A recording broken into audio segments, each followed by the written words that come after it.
जी, hello दोस्तों, मैं हूँ कमर चीमा और दोस्तों जिस तरह कि आप देख रहे हैं मेरे साथ मौजूद हैं साजिद तार साहब। तार साहब, सबसे पहले तो आपके वक़्त का बहुत शुक्रिया sir. My pleasure, Chima sir. Thank you so much. Thank you. तार साहब, 2-3 इम्पोर्टेंट बातें हैं। एक तो पहले ये है कि भारत जो है वो अपना जो डिजिटल पेमेंट सिस्टम है यूपीआई, उसको श्रीलंका, मॉरिशस और फ्रांस और बहुत सारे मुल्कों के साथ वो एंगेज कर रहे हैं। इट मीन्स कि वो तो एक अपना पैरेलल जिसे वो कहते हैं ना, अपने लोगों के लिए सिस्टम क्रिएट कर रहे हैं कि उनको किसी किस्म की अब अ, जिस मुल्क में भी जाएंगे वो समझें अपने मुल्क के अंदर ही बैठे हुए हैं। लेकिन ताड़ साहब, पाकिस्तान के अंदर ये जो इलेक्शंस वाली स्टोरी हमारी बनी है, ये बताएं कि हम इलेक्शन से पहले ठीक थे कि इलेक्शंस के बाद ठीक है? ये 2013 रिपीट हो रहा है। 2013 के बाद आपको याद है कि क्योस हुआ था। इमरान खान ने धरने शुरू कर दिए, जुलूस शुरू कर दिए। अभी भी वही सिचुएशन आ रही है। वो कह रहे हैं जी ये सारे जो रिजल्ट हैं वो गलत हैं, हमें ज्यादा वोट पड़े हैं, हम इंडिपेंडेंट हैं, हम हुकूमत बनाएंगे। सीटें उनकी कोई 85-90 के करीब हैं, हुकूमत वो बनाना चाहते हैं मरकज में। आपको लगता है कि हम एक नए क्राइसिस में जाने वाले हैं? क्योंकि एक पॉलिटिकल डेडलॉक भी है, धरने भी चल रहे हैं, मार कुटाई भी हो रही है, और जो आरओज हैं, रिटर्निंग ऑफिसर्स के दफ्तरों के बाहर प्रोटेस्ट हो रहे हैं।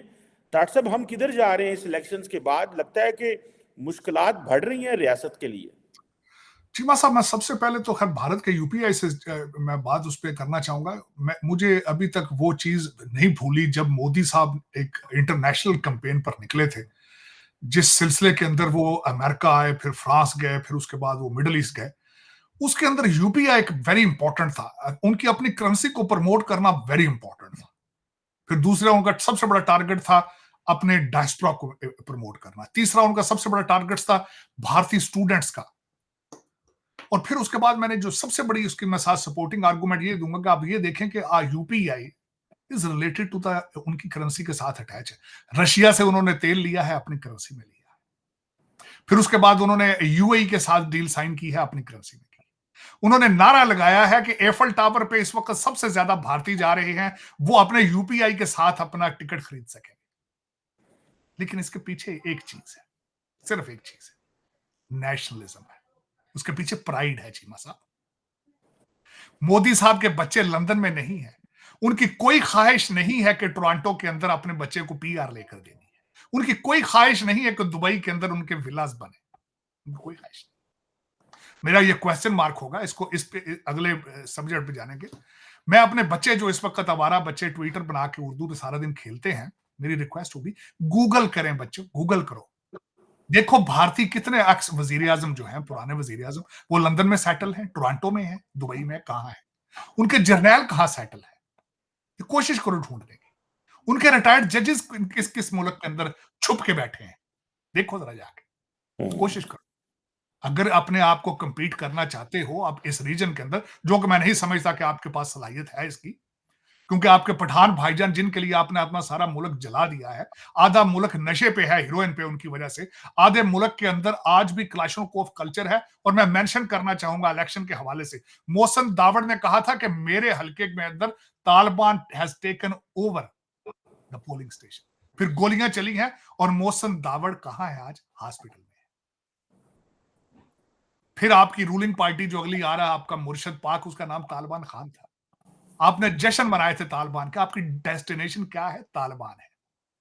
वो भी आपसे आगे जा रहे हैं, उनकी करेंसी भी बेहतर है, उनकी करेंसी भी बेहतर है। तो यूपीआई या जिस तरह देखें, चंद्रयान देखें, आप कुछ भी देखें, उसके पीछे सिर्फ वाहिद एक चीज है, नेशनलिज्म, प्राइड, हिंदू प्राइड।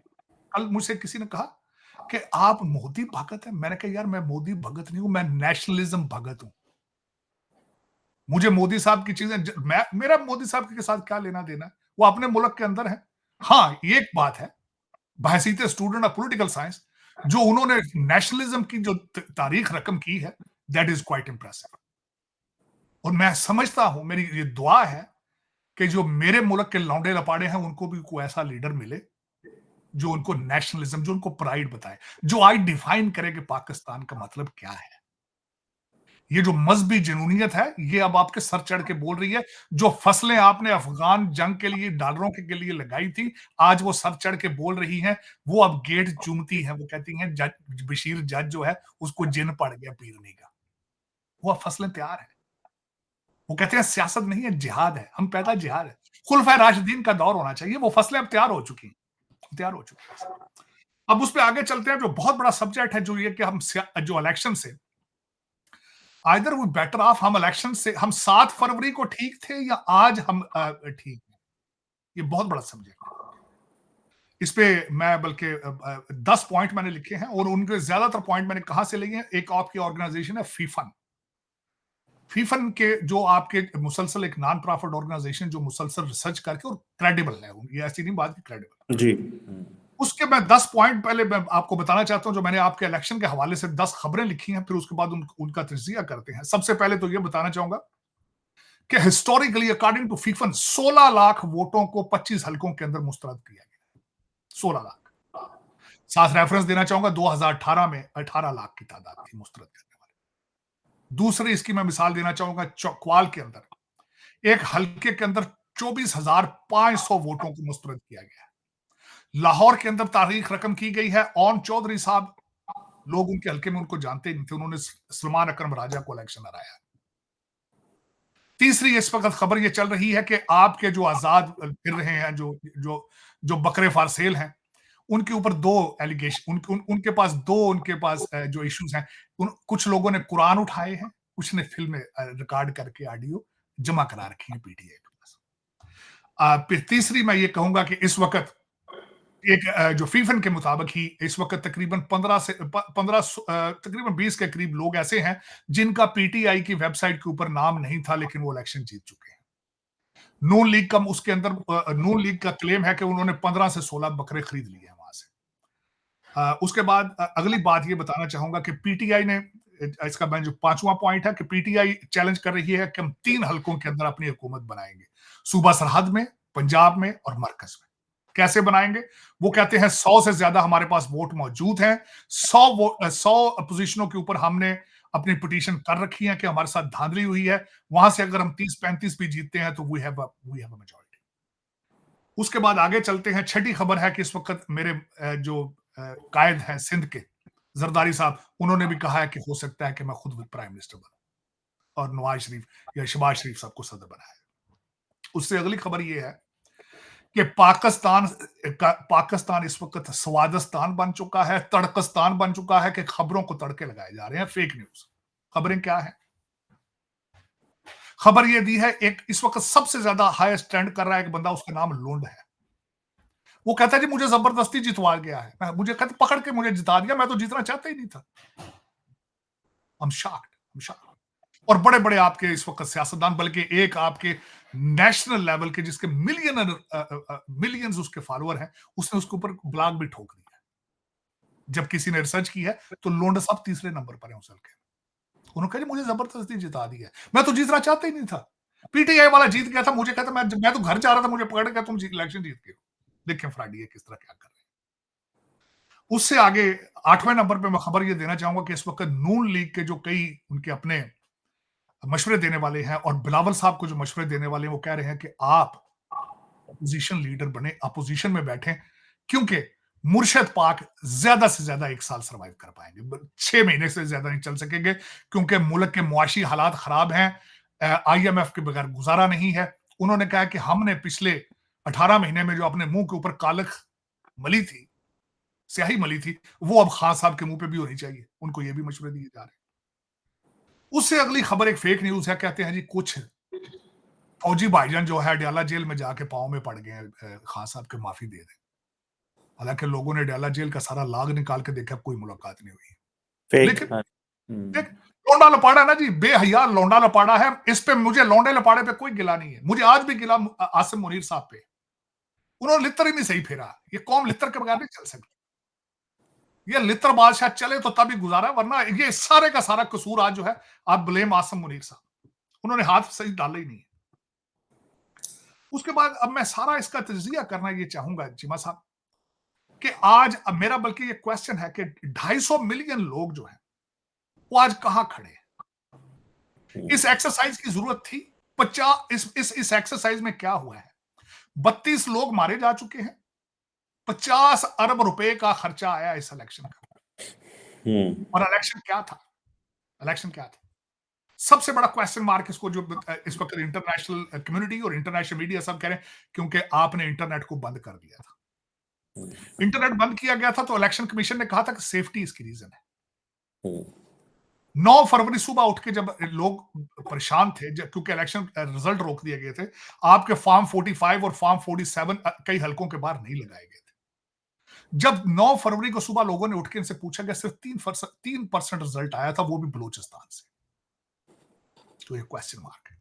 इस एक्सरसाइज की, इस 50 अरब रुपए का जलालत खरीदने की जरूरत थी हमें? कोई जरूरत थी? आज कहां खड़े हैं? आग लग चुकी है। मुर्शद अंदर से जेल से बाहर कह रहे हैं आग बाहर निकलो आज। उनको ओपन एक्सेस आपने दे रखी है, दिन में 3-3 प्रेस कॉन्फ्रेंस कर रहे हैं आर्टिफिशियल इंटेलिजेंस के जरिए, वो आग लगाने के लिए सब। और मैं आज आपको और बात बताना चाहता हूं चीमा साहब, जो मैं माजरत के साथ मैं भूल चुका हूं। जो आपकी हालत पाकिस्तान में है, जो अनपढ़ डायस्पोरा आपने डंकियां लगा के यहां भेजा है, आज वो भी व्हाइट हाउस के सामने खड़ा है और टाइम स्क्वायर पे भी खड़ा है। इनसे बंदा मैं क्वेश्चन इनसे पूछना चाहूंगा। खैर मैंने इनसे क्या क्वेश्चन पूछना है, इनको वैसे ही इनके यहां व्हाइट हाउस के सामने जाके नारे लगाने के, सेल्फियां बनाने का कोई फायदा है? टाइम स्क्वायर पे जाके तकरीरें करने का कोई फायदा है? उसमें से कुछ निकलेगा? काश ये जो जितने यहां जाहिल आपने डायस्पोरा यहां भेजा, मैं आज बल्कि फिर मैं अफसोस के साथ कि आसम मुनीर साहब ने एम्बेसी के अंदर कहा था, इस डायस्पोरा को कहें ये हमारे एम्बेसडर बन जाए। आसम मुनीर साहब इनके तीखे चेहरे, ये है काबल? इनसे पूछे डायस्पोरा के स्पेलिंग क्या है? ये खड़े हैं व्हाइट हाउस के बाहर भी खड़े हैं और टाइम स्क्वायर पे भी खड़े हैं और आपको गालियां दे रहे हैं। सबसे बड़ी बात ये है को आपको वो अलकाबात जो दे रहे हैं, मैं रिपीट भी नहीं कर पाता जो आपके बात के बारे में बोल रहे हैं। और वजह ये है कि जितना जाहिल, चीमा साहब मैं अफसोस के साथ कहता हूं, वो किसी ने कहा था ना, किसी गांव में कोई बंदा गया तो उसने कहा ना जी, उसके उस गांव में गया किसी के पास, तो जमींदार के 3-4 लड़के, 2 लड़के आवारा थे, एक मैट्रिक कर रहा था। उसने कहा यार ਇੱਥੇ ਜੇ ਵੇਲੇ ਲਗੇ ਫਿਰਦੇ ਨਹੀਂ ਇਹਨਾਂ ਨੂੰ ਆਪਣਾ ਇਹਨਾਂ ਚੋਂ ਜਿਹੜਾ ਮੁੰਡਾ ਮੈਟ੍ਰਿਕ ਕਰ ਰਿਹਾ ਇਹਨੂੰ ਬਾਹਰ ਭੇਜ। ਉਹਨੇ ਕਿਹਾ ਮੈਟ੍ਰਿਕ ਜਿਹੜਾ ਕਰ ਰਿਹਾ ਤੇ ਇੱਥੇ ਵੀ ਕੁਝ ਕਰ ਲੇਗਾ ਔਰ ਉੱਪਰ ਮੱਝ ਨੂੰ ਪੱਠੇ ਪਾ ਪਾਉਂਦਾ ਇਹਨੂੰ ਅਮਰੀਕਾ ਲੈ ਜਾਓ। ਔਰ ਉਹ ਕਹਿੰਦਾ ਲੰਗੜਾ ਨਾ ਲੱਤੋੜਾ ਐਡਾ ਕਹਿੰਦੇ ਅੰਨਾ ਇਹਨੂੰ ਤੇ ਹਾਫਜ਼ ਬਣਾ ਦੇਣਾ ਨਾ, ਐਡਾ ਅੰਨਾ ਹੈ ਨਾ ਅੱਖਾਂ ਤੋਂ, ਇਹ ਤੇ ਇਮਾਮ ਮਸਜਿਦ ਬਣੇਗਾ ਨਾ, ਇਹਨੂੰ ਤੇ ਅਸਾਂ ਭੇਜ ਦੇਣਾ ਆਪਣਾ ਰਿਜ਼ਵੀ ਸਾਹਿਬ ਦੇ ਕੋਲ, ਇਹਦਾ ਵੀ ਟਿਕਟ ਪੱਕੀ, ਇਹ ਵੀ ਅੱਗੋਂ ਐਮਪੀਏ ਬਣ ਜਾਏਗਾ। ਐਡਾ ਮੈਟ੍ਰਿਕ ਇਹ ਹੋ ਸਕਦਾ ਫੌਜ 'ਚ ਚਲਾ ਜਾਏ, ਜਰਨੈਲ ਬਣ ਜਾਏ। ਆੜਾ ਅੰਨਾ ਆੜਾ ਲੱਤ ਤੋਂ ਲੰਗੜਾ ਹੈ ਨਾ ਜਿਹੜਾ ਐਡਾ ਟੁੰਡਾ ਥੱਥਾ ਜਿਹੜਾ, ਇਹਨੂੰ ਅਮਰੀਕਾ ਭੇਜੋ। वो खलोता जो डीसी व्हाइट हाउस के सामने खड़ा वो थत्था इस वक्त, जो जिसको आप कह गए कि एम्बेसडर है हमारे। तो चीमा साहब दर हकीकत मुझे आज मैं दुख के साथ कहूंगा कि आप इस इलेक्शन की वजह से आगे जाने की बजाय आप पीछे जा चुके हैं। अब मैं इस पे थोड़ा सा ये भी बताना चाहूंगा कि आज आप इस जगह पे खड़े क्यों हैं और आपका माइंड सेट क्या है। मैंने जब पाकिस्तान की पॉलिटिक्स के मैंने और आंख खोलने की कोशिश की है, जो कि मेरे नून लीग वालों को नहीं पता था। आज आपके, बल्कि आपके एक दोस्त हैं गुलाम दस्तगीर साहब, जो लड़के हैं, उन्होंने आज फरमाया है कि हम नून लीग के वोटर को बाहर नहीं निकाल सके क्योंकि हमने उन्हें बता दिया था कि हम इलेक्शन जीत चुके हैं। ये उनकी स्टेटमेंट है, मेरी स्टेटमेंट है। दूसरे नून लीग के एक लीडर हैं आजम नजीर ताड़ साहब, उन्होंने कहा है कि इतनी भी तालियां ना बजाओ, इनमें से कई जो जीते हैं वो आएंगे हल्फ लेने तो पकड़े जाएंगे। ये उनकी स्टेटमेंट। तीसरी वजह यह बताई जा रही है कि क्योंकि ताकत का नशा था, क्योंकि 4 साल की जो भागे थे हमारे नवाज शरीफ साहब, 4 मिनट में जब सारा सिस्टम उनके सामने लेटा तो उन्होंने ना कोई प्रेस कॉन्फ्रेंस की, जरूरत नहीं समझी उन्होंने, ना उन्होंने किसी को इंटरव्यू दिया, उन्हें जरूरत नहीं समझी। वो कहते थे कि अब तो एचकन का साइज दो तो चलिए जी। फिर विक्ट्री, सबसे बड़ी बात है, उन्होंने विक्ट्री स्पीच दी जब उनके पास सिर्फ 55 सीटें थी। कैन यू इमेजिन क्या 55 सीटों के साथ विक्ट्री स्पीच दे देते हैं आप आगे? इतना नशा था आपको, इतना आपको कॉन्फिडेंट, यू आर कॉन्फिडेंट कि यू आर विक्टोरियस। फिर उसके बाद आगे चलते हैं चीमा साहब, मैंने जब हिस्ट्री के और आंख खोले हैं कि पाकिस्तान में है क्या। चीमा साहब सिंपथी वोट, इन नून लीग वालों को यह भी नहीं को बता सकता था कि सिंपथी वोट किस तरह मिलते हैं। भुट्टो साहब मरे थे, उसका सिंपथी वोट था। उसके बाद बेनजीर मरी थी, फिर सिंपथी वोट था। फिर नून लीग, जब जियाउल हक साहब मरे थे, नून लीग को सिंपथी वोट मिला था। जब इनसे साइकिल का निशान छीना गया था नून लीग से, फिर इनको सिंपथी वोट मिला था। इन्हें पता नहीं था कि वो बंदा जेल में तो सिंपथी वोट मिलेंगे उसको।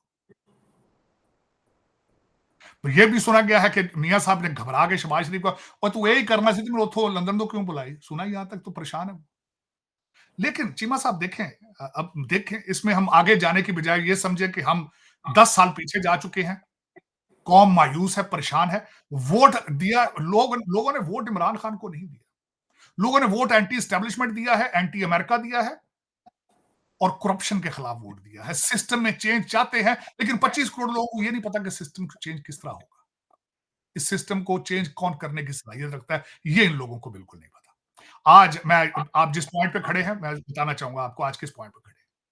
आपकी एस्टेब्लिशमेंट किसी टूटे हाइब्रिड सिस्टम के बगैर नहीं चल सकती, और आपका हाइब्रिड सिस्टम एक फौजी के बगैर नहीं चल सकता। आप इस मजरब तकसीम करके खुद देख लें। क्या आपकी कोई भी आपका प्राइम मिनिस्टर जो है एस्टेब्लिशमेंट की मर्जी के बगैर चल सकता है? नहीं चल सकता। आपकी एस्टेब्लिशमेंट किसी लंगड़े लूले नाल प्राइम मिनिस्टर के बगैर चल सकती है? नहीं चल सकती। आप इस पॉइंट पे खड़े हैं, लेकिन क्या है, हार कौन रहा है इसमें? पाकिस्तान हार है इसमें। आज की डिफीट है 25 करोड़ लोगों की डिफीट है। आज डिफीट किसकी है? मेरी मादरे मिल्लत की डिफीट है। आज तजलील किसकी है? पाकिस्तान की। इसमें द लूजर इज पाकिस्तान। मैं ये नहीं कहूंगा कि कौन सी पार्टी लूज करेगी, इंटायर पाकिस्तान लास्ट।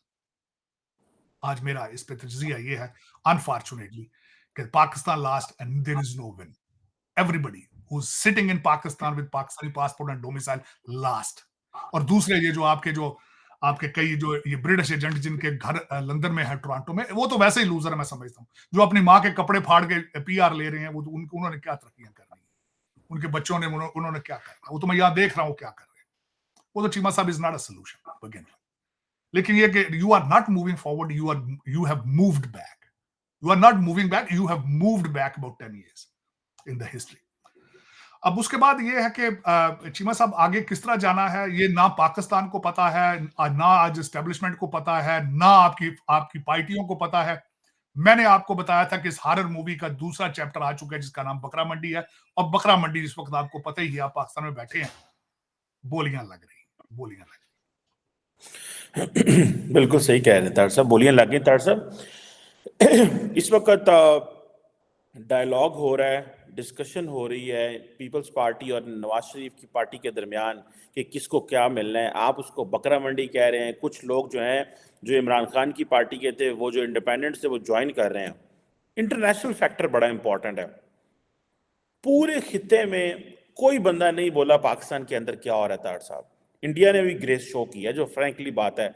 मैं इंडिया के हमारे साथ बड़े मसले हैं, लेकिन what's going on internal in terms of our political processes के अंदर इंडिया ने कोई किसी किस्म की बात नहीं की। उनके मीडिया ने भी मेडलिंग करने की बात नहीं की। उसकी शायद एक वजह यह भी है, उन्हें कहा चंगा लड़ देने पर लड़न दो, जो को ठीक हो जाने दे, उठन दे, फिर देखेंगे की करना है इन्हों का। That could be the one point.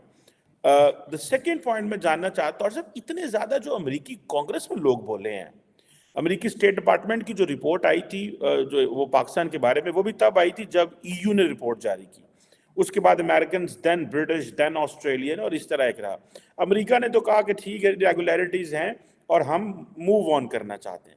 ये अमेरिकी कांग्रेस क्यों पाकिस्तान के अंदर? तारिक साहब, आपके बड़े सारे दोस्त कांग्रेसमैन हैं, आप उनको मिलते हैं, आप फंड करते हैं उनको। मैंने देखा है आपने कंपेन्स की हैं, बहुत सारे गवर्नर्स को आपके घरों में भी आते हैं, मैंने देखा है।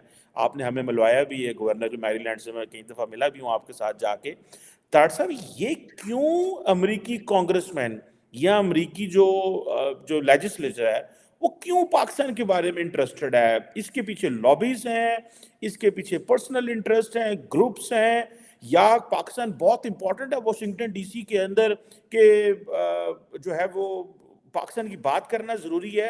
How do you read this? ये जो ट्रेंड है कांग्रेस के अंदर, पर्टिकुलरली स्टार्टिंग रो खन्ना पहले बोले, रो खन्ना के बाद बाकी बहुत सारे बोले, जरा इस पे थोड़ा प्लीज हमें बताइएगा। चीमा साहब, रो खन्ना मेरे उनके साथ काफी एफिलिएशन है। मैं बताना चाहूंगा कि सिस्टम यहाँ काम किस तरह कर रहा है, पाकिस्तान की इंपॉर्टेंस क्या है। सबसे पहले तो ये बताना चाहूंगा कि यहाँ पाकिस्तान का आज से कुछ अर्सा पहले मुझे एक पाकिस्तानी किसी अमेरिकन ने पूछा, स्ट्रीट से बात हो रही थी, उसने कहा where is Pakistan, where are you from? मैं कहा मैं पाकिस्तान। तो मैंने उससे पूछा तुम्हें पता है पाकिस्तान कहाँ है? उसने कहा मुझे पता है, मैक्सिको की दूसरी साइड पे। तो पाकिस्तान रेलिवेंसी, अब मैं आपकी रेलिवेंसी, आपको खुद पता है कि आपकी रेलिवेंसी दुनिया में क्या है। आपने पाकिस्तान का नाम किसी से लिया जाए, उसामा बिन लादेन का साथ नाम आता है, साथ और कई चीजें इस तरह की आती हैं। लेकिन आजकल ये जो परेशानी बनी है इस वक्त, इससे पहले वो जो स्टेट डिपार्टमेंट के पटेल साहब थे, थोड़े सा आखिरी टाइम पे उन्होंने थोड़ी सी, पूरी तो नहीं तो थोड़ा सा उन्होंने तशवीश का इजहार किया था। अब मैं ये बताना आपको ये चाहूंगा कि ये कांग्रेसमैन किस तरह बोले, ये लाबी डॉलर बोलते हैं चीमा साहब, लाबी डॉलर। लोअर मिडिल क्लास के जो डॉक्टरान यहाँ पे मौजूद हैं, जो पाकिस्तान से लोअर मिडिल क्लास के डॉक्टर हैं, वो भी मुर्शद के मुरीद हैं। वो समझते हैं कि मुर्शद नहीं तो पाकिस्तान भी नहीं। तो वो जिस तरह मैंने आपको बताया कि अनमेट्रिकुलेटेड जो है वो खड़े हैं व्हाइट हाउस के सामने और टाइम स्क्वायर के, जिनके पास एमडी एमबीबीएस है, वो ये वारदातें कर रहे हैं। वो कांग्रेसमैनों को फोन भी कर रहे हैं, उनको पैसे भी भेज रहे हैं इकट्ठे करके। वो जो उन्होंने रिश्तों वाली ऑर्गेनाइजेशन बनाई है अपना, उसके जरिए वो उसको फंड भी कर देते हैं। अब मैं गारंटी कर देता हूं कि रो खन्ना साहब जो हैं, उनके हलके के अंदर कोई पाकिस्तानी होगा, 2-4 डॉक्टर होंगे। हो सकता है किसी दिन उन्होंने इनको कुछ $500 दे दिया हो, $1000 दे दिया। कोई डॉक्टरों की औकात इससे आगे नहीं। डॉक्टर लोअर मिडिल क्लास से जब आता है चीमा साहब, उस यहां वो उसके सिर्फ 2 चीजें हैं, बड़ा घर, बड़ी गाड़ी, उसके बाद उसकी दुनिया खत्म हो जाती है, बस। क्योंकि वो पाकिस्तान से आया होता है। कुछ तो आपके सीएसएस करके, जिस तरह आईजी पंजाब है वो भी डॉक्टर हैं, इस वक्त आईजी इस्लामाबाद है वो भी डॉक्टर हैं। मैं ये कहता हूं ये अस्पतालों से भागे हुए लोग हैं और ये बदले ले रहे हैं। वहां बैठे वो पाकिस्तान से बदले ले रहे हैं, यहां जो आए हैं ये फैशन के तौर पे पीटीआई को ज्वाइन कर लेते हैं। जिस तरह फैशन है, पाकिस्तान का हर करप्ट ब्यूरोक्रेट की बीवी और उसके बच्चे पीटीआई सपोर्टर है, ये फैशन है। वो ये समझते हैं कि बाप की करप्शन हम अमर बिन मारूफ के जरिए साफ करा देंगे। जन्नत में भी तो जाना है ना, कहते बाबा ने जन्नत में भी जाना है, बाबा ने इतने मिलियन वहां से लिया, इतने मिलियन लेने हैं, तो बाबा है ना, वो पीरनी इनको दम कर देगी। ये वो इधर उस तरह के लोअर मिडिल क्लास डॉक्टर तड़प रहे हैं पीटीआई के लिए। कई यहां से जो लौंडे लपाड़े डॉक्टर हैं, जो कई कैरिबियन से इधर उधर पढ़ के शॉर्टकट भी मारते हैं, वो कई पाकिस्तान भी गए थे पीटीआई के दौर में, खोटे पैसे की तरह वापस आए। तो वो जो डॉलर देते हैं, ईमेलें कर देते हैं रो खन्ना जैसे लोगों को कि ये जी पाकिस्तान के अंदर ये धांधली हो रही है, बल्कि मुझे किसी ने यहां तक बताया पैसे देकर सारा कुछ ये कर करा रहे, सारा कुछ पैसे।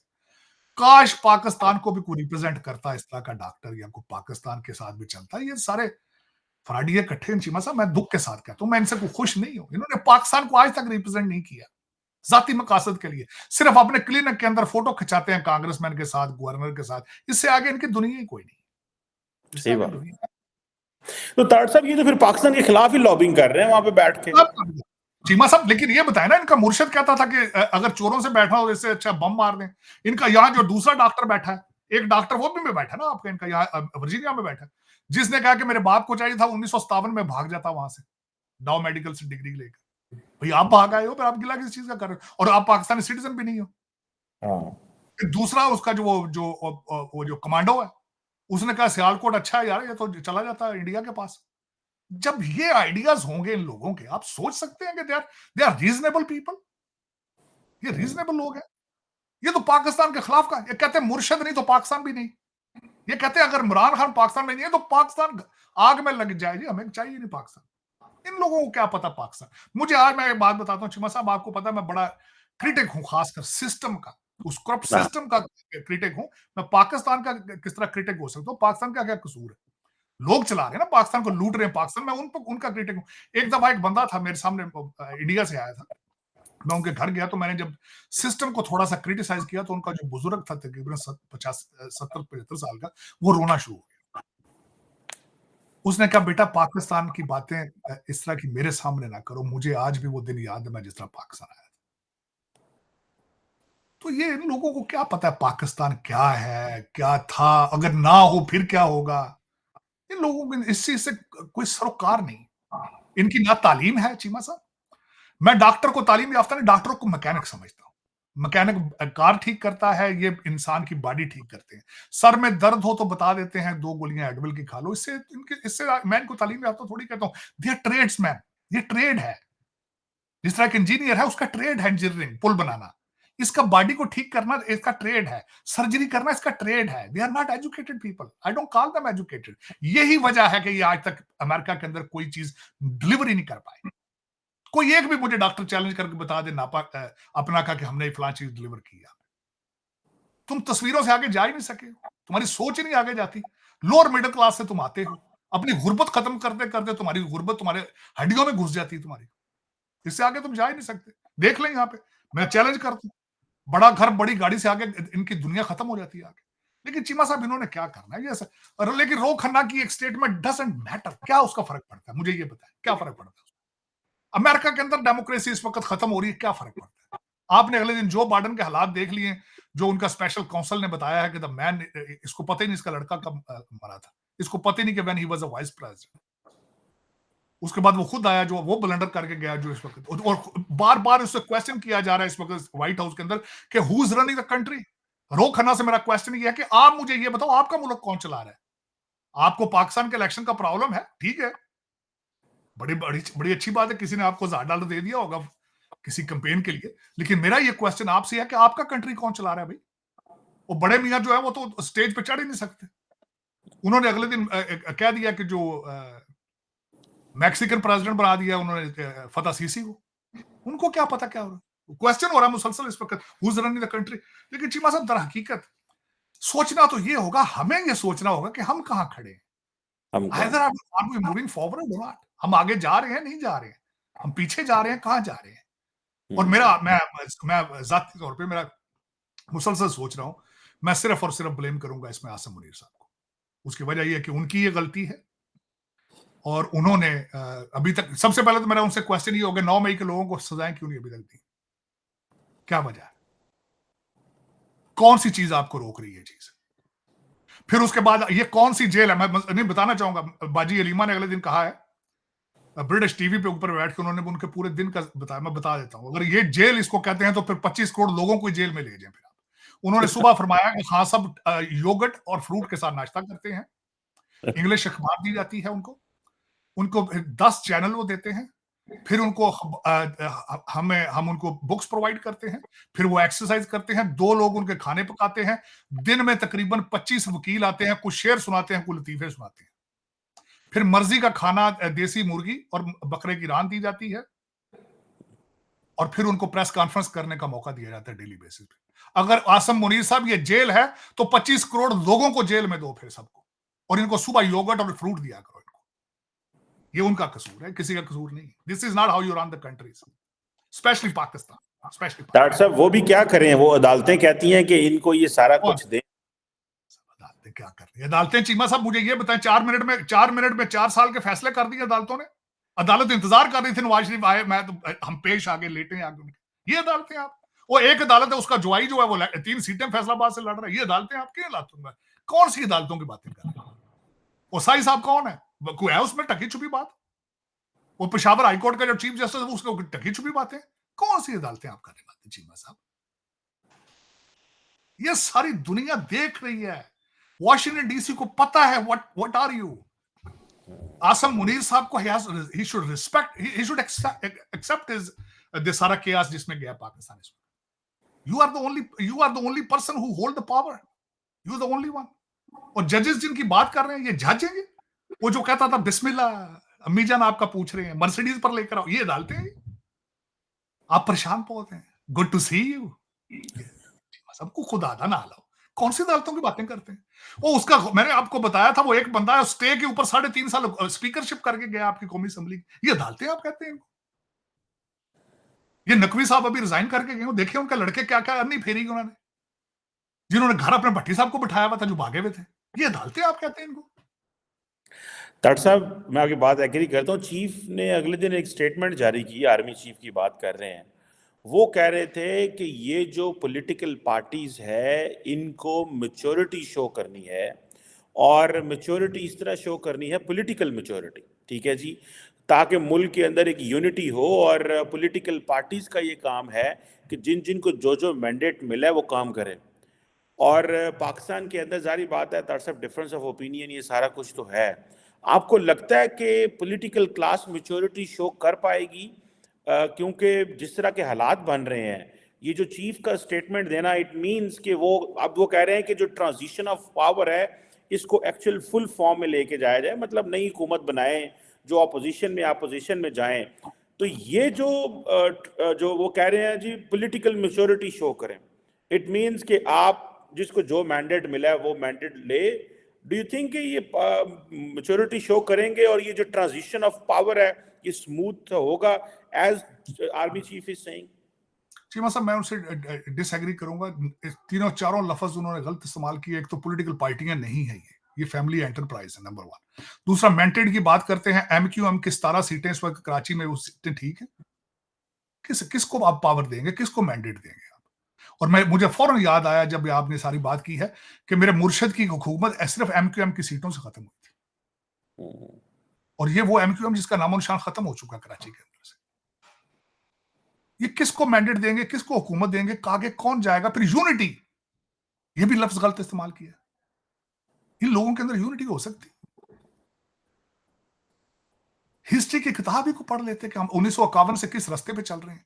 ये आसम मुनीर साहब, ये जूतों के बगैर आगे नहीं जा सकते। ये लित्र दे यार जे इस तो आगे नहीं जा सकते जब तक ये नहीं होगा। ईसीएल च ना पाओ 10,000 बंदे दा, जिन्ना चिर तुसी जे रिजल्ट वेखने। If you want to fix Pakistan today, 10,000 5,000 ही कर लें जो की पोजीशनों पे, ना हम ईसीएल में डालें उनको बुलाएं सबको, आपके किसी अपने गर्जन के अंदर उनको बुला के कहें कि तुम हर एक के साथ पीछे 2-2 आईएसआई के एजेंट बंदे छोड़े उनके साथ, जो इन्होंने पुत्रा तियारियां सिटीजनशिपें लेकर आओ इनकी, और इनके नाम ईसीएल में डालो, पासपोर्ट इनसे ले लो। चीमा साहब, इस तरह नहीं कौमें चलती जिस तरह आपने छोड़ दिया है। ब्रेकफास्ट में योगर्ट और फ्रूट के साथ और डेली बेस पे प्रेस कॉन्फ्रेंस, इस तरह नहीं चलते मुल्क। चीमा साहब, इस तरह की जेलें नहीं है दुनिया में कहीं भी। अपनी मर्जी की ट्रेडमिल, मर्जी का स्टेशनरी बाइक नहीं मिलता जेलों में, नहीं इस तरह। चलो चीमा साहब, कोई नहीं। फिर कहा पाकिस्तान इज द लैंड जिसमें फ्यूचर प्रेडिक्ट नहीं हो सकता, सिर्फ माजी प्रेडिक्ट हो सकता है। मैंने सुहेल बड़ाई साहब के लिए कहा था कि आपने कहा था बांग्लादेशी मॉडल कि 10 साल के लिए, जो कि वाकई नवाज शरीफ साहब भी कहते हैं 10 साल में तख्त पे बैठूंगा, मेरे मुर्शिद कहते थे मैं 12 साल बैठना चाहता हूं।